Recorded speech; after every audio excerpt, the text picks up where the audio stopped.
Good morning, everybody. Jim Barrett from RJO. Actually, good afternoon, I guess. Okay, last week's big recovery in note and bond prices was initially triggered by relative value again. Other European sovereigns at new lows. I believe the Bund went down 0.25%. People started looking around at the 10-year note here at 2.25, and the value was there, and the market came up strongly. Now, it was also pushed along by a very choppy to lower stock market last week. Interestingly, this morning stocks are obviously higher and actually feel pretty strong, yet the notes and bonds are holding their gains from last week and are actually higher on the day. Now, it's FOMC meeting week finally.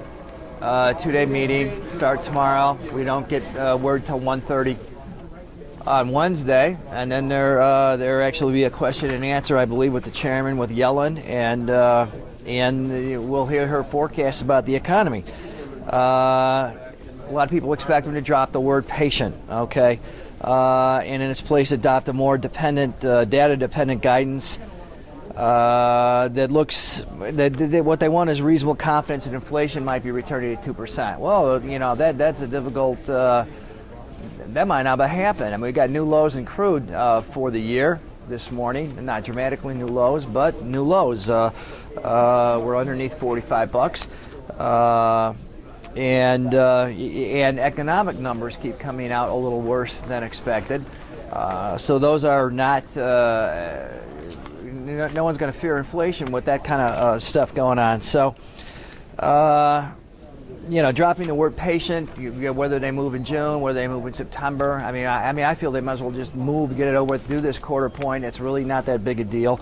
What comes after, obviously, is going to be important. You know, the pace of rate hikes in the future are more important than the first one. I mean, this one ought to be pretty well discounted. I think the market is just maybe more nervous for it to happen than anything else, but you know, you will see. Obviously, the other wild card holding them up is the performance of the dollar. Now, there is a small bounce in the European currency going on today, and some of the other currencies, dollar index, very slightly lower.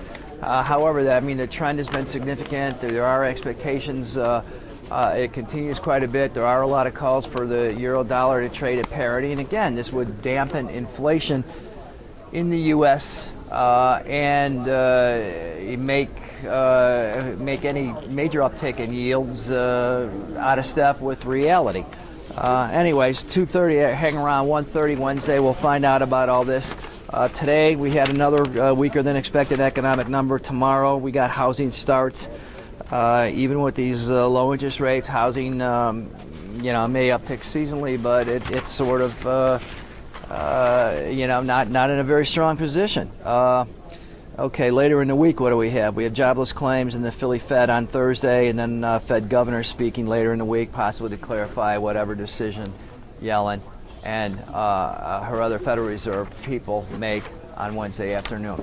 But the overall sluggish situation in the world, I think, will put a damper on any major uptick in short-term rates, and therefore notes and bonds should be well supported on breaks. Thank you. Futures and options on futures may involve substantial risk and may not be suitable for all investors.